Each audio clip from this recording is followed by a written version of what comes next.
वंदे मातरम बच्चों। मैं आज संस्कृत में पाठ 3 आपके सामने प्रस्तुत करने जा रही हूँ। पाठ का नाम है कोरुक।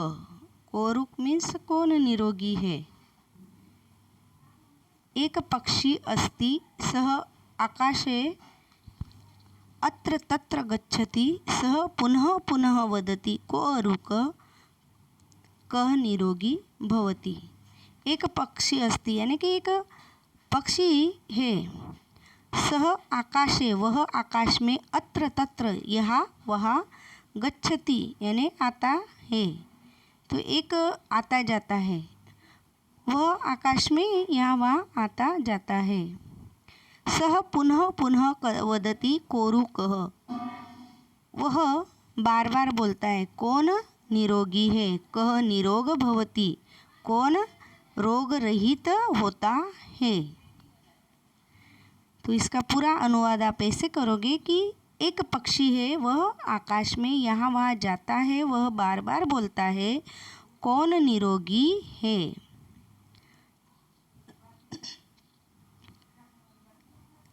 पक्षी द्वारम द्वारम अटति, द्वारम द्वारम यानी दरवाजे दरवाजे पर, अटति यानी भटकता है।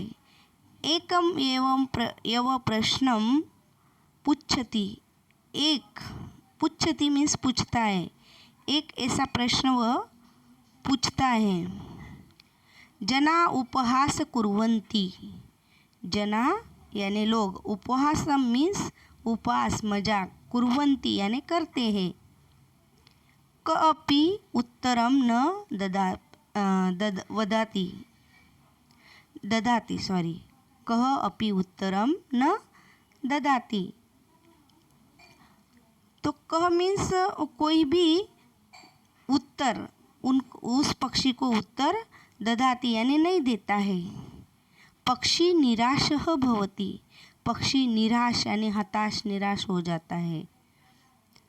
तो इसका पूरा अनुवाद होगा कि पक्षी दरवाजे दरवाजे भटकता है, वह एक ही प्रश्न पूछता है और लोग उसका उपहास करते हैं, कोई भी उत्तर नहीं देता है, पक्षी हताश होता है। सः वनं गच्छति वृक्षे उपविशित च, सः वनं गच्छति यानी वन में, वह वन में यानी जंगल में जाता है। कहाँ पे जाता है? वृक्ष के पास, वृक्ष के नीचे। वृक्षस्य अधः वैदर्षि वाग्भट्टः अस्ति, वृक्ष के नीचे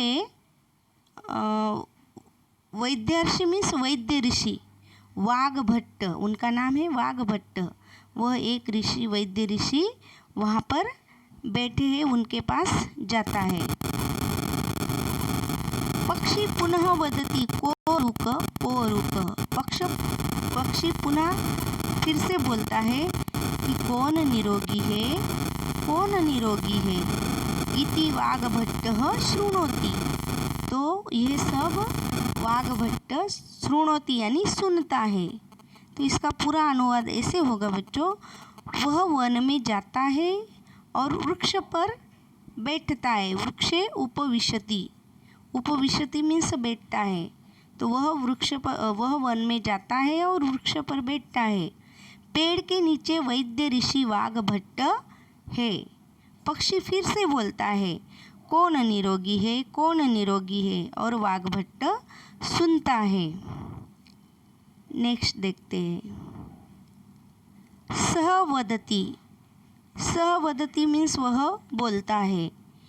हितभूकम मितभूकम ऋतभूकम इति। अब हितभूकम मीन्स हितकारी भोजन करने वाला, मितभूक यानी प्रमाण के अनुसार भोजन करने वाला, और ऋत भोजन यानी ऋतु के अनुसार भोजन करने वाला। अर्थ मीन्स उसका अर्थ, जो ये 3 शब्द ऋषि बोले हैं इनका अर्थ फिर ऋषि उनको बताते हैं कि अर्थ अस्ति, इसका अर्थ ये है कि यह हितकारी भोजन करोति यानी कि यह हितकारी भोजन करता है। यह मितम भोजनम करोति। तो मितम भोजन करोति यानी प्रमाण में, जो प्रमाण के अनुसार भोजन करता है, यह ऋतु अनुसार भोजनम करोति, यह ऋतु के अनुसार भोजन करता है। स यव निरोगः भवति इति, वही निरोगी रहता है। तो यहाँ पे इसका पूरा अर्थ ऐसे होगा, वह बोलता है, सवदति से लेकर वह बोलता है, हितकारी भोजन करने वाला, प्रमाण के अनुसार भोजन करने वाला और ऋतु के अनुसार भोजन करने वाला। तो इसका अर्थ ऐसे हुआ कि जो हितकारी भोजन करता है, जो प्रमाण के अनुसार भोजन करता है और जो ऋतु के अनुसार भोजन करता है, वही निरोगी रहता है। सह यवम निरोगः भवति इति, यहाँ तक का अनुवाद हुआ बच्चों। अभी नेक्स्ट की 2 लाइन देखते हैं हम। संतुष्ट पक्षी ऋषि समीपम अगच्छति। संतुष्ट यानी संतोष, प्रसन्न हुआ पक्षी, वह संतोष प्राप्त करके पक्षी ऋषि के पास आता है। सह ऋषि नमति अनंतरम स्वस्थानम गच्छति। सह ऋषि नमति यानी कि वह ऋषि को वंदन करता है, बाद में वह अपने स्थान में जाता है। तो लास्ट की 2 लाइन का पूरा अनुवाद होगा कि संतोष प्राप्त पक्षी ऋषि के पास आता है, वह ऋषि को वंदन करता है, बाद में वह अपने स्थान में जाता है। यहाँ पर बच्चों अभी कुछ टिप्पणी यानी कि शब्दार्थ दिए हैं, तो वह अभी हम देखते हैं शब्दार्थ। तो यहाँ पर ये गुजराती की किताब है, इसलिए मैं पूरा हिंदी में आपको बता देती हूँ। कोरुक, कोरुक मीन्स क्या होगा कि कौन निरोगी है। उसके बाद अटति यानी फिरता है। उपहासम मजाक। वैद्य ऋषि, वैद्य ऋषि मीन्स वैद्य ऋषि। हितभूक यानी हितकारी भोजन करने वाला। मितभूक, तो मितभूक का अर्थ होगा योग्य मात्रा में भोजन करने वाला। ऋतभूकम यानी कि ऋतु के अनुसार भोजन करने वाला। स्वस्थानम यानी खुद के अपने स्थान पर। अब नेक्स्ट यहाँ पर स्वाध्याय देखते हैं हम। यहाँ पर दिए गए कि निम्नलिखित शब्दों का स्व उच्चार में उच्चारण कीजिए।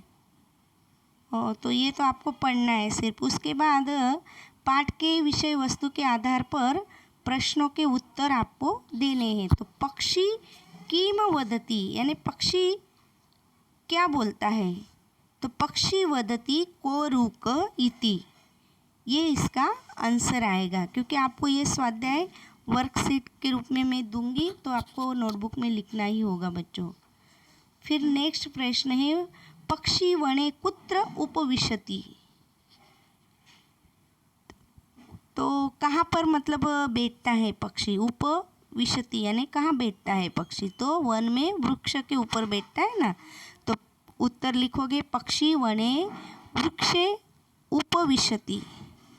नेक्स्ट प्रश्न है, वृक्षस्य अधः क अस्ति, वृक्ष के पास कौन था, तो वृक्षस्य अधः वैद्यर्षि वाग्भट्टः अस्ति।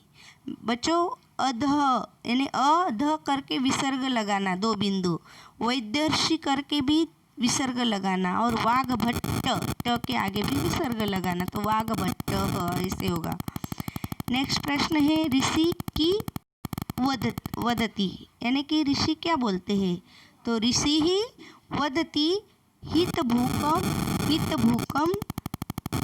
मितभूकम और ऋतभूकम अस्ति, सह आरुक भवति इति। नेक्स्ट प्रश्न है, संतुष्ट पक्षी कुत्र आगच्छति, जो संतोष प्राप्त करके वो पक्षी कहाँ जाता है, तो किसके पास जाता है। संतोष प्राप्त करने के लिए पक्षी कहाँ जाता है, अपने मन को, जो प्रश्न मन में है उसका उत्तर पाने के लिए। तो संतुष्ट पक्षी ऋषि समीप आगच्छति यानी ऋषि के पास जाता है। अभी नेक्स्ट यहाँ पर दिया गया है, या गुजराती में हेडलाइन है, मैं आपको हिंदी में बताती हूँ। पाठ में से क्रिया आधारित शब्दों को खोजकर निम्नलिखित स्थान पर लिखिए। उदाहरण गच्छति, उदाहरण में दिया है गच्छति, तो उसके बाद वहाँ पर और क्या लिखोगे आप? ये खाली जगह में, ये जितनी भी खाली जगह आपको दिख रही है, ये सारी खाली जगह में आप क्या लिखोगे? अस्ति, वदति, उपविशति, भवति, अटति, पुच्छति, कुर्वन्ति, ददाति, शृणोति, करोति, नमति, आगच्छति। ओके, अभी नेक्स्ट देखते हैं हम। आगे दिया गया है, उदाहरण के अनुसार खाली मतलब वाक्य रचना कीजिए। तो उदाहरण में दिया गया है पक्षी, यहाँ पर पक्षी से दिया गया है बच्चों, लेकिन हिंदी की किताब में दिया गया है भिक्षुकः डैश डैश गच्छति, तो गृहम, तो भिक्षुकः गृहम गच्छति। अभी नेक्स्ट है, यहाँ पर दूसरा वाक्य देखते हैं, शृगाल डैश डैश भ्रमति वनम, तो आप लिखोगे शृगाल वनम वनम भ्रमति। नृपः डैश डैश गच्छति नगरम, तो नृपः नगरम नगरम गच्छति। साधुः डैश डैश पच्छति, तो साधुः तीर्थम तीर्थम विहरति। अब नेक्स्ट देखते हैं प्रश्न 5। उदाहरण के अनुसार वाक्य रचना कीजिए। तो उदाहरण में पक्षी डैश डैश गच्छति डैश डैश उपविशति च वनम और वृक्षम ऐसे ब्रैकेट में दिया है। तो उसका अर्थ पूरा वाक्य रचना कैसे दी गई है? पक्षी वनम गच्छति वृक्षे उपविशति च। तो यहाँ पर अभी हमें भी आगे का करना है। छात्र डैश डैश गच्छति डैश डैश उपविशति च विद्यालयम आसनम, तो ये आपको खाली जगह में भरना है। तो छात्र कहाँ जाते हैं? विद्यालय में। और कहाँ बैठते? तो आसन पर। तो ये इजी है बच्चों, ये आप कर लोगे बराबर। तो अधिकारी कहाँ जाते हैं और कहाँ बैठते हैं? तो कार्यालय में जाते हैं और आसन बैठते हैं। भक्त मंदिर में जाते हैं और मंदिर में बैठते हैं और पूजा स्थान पर। तो यहाँ पर पहले आएगा मंदिरम गच्छति, फिर पूजा स्थाने उपविशति। नेक्स्ट दिया गया है चौथे में खाली जगह में आएगा पहले वनम, फिर वृक्षतलम। ओके, तो बच्चों ये सब आपको ध्यान में आ चुका होगा। वंदे मातरम। धन्यवाद।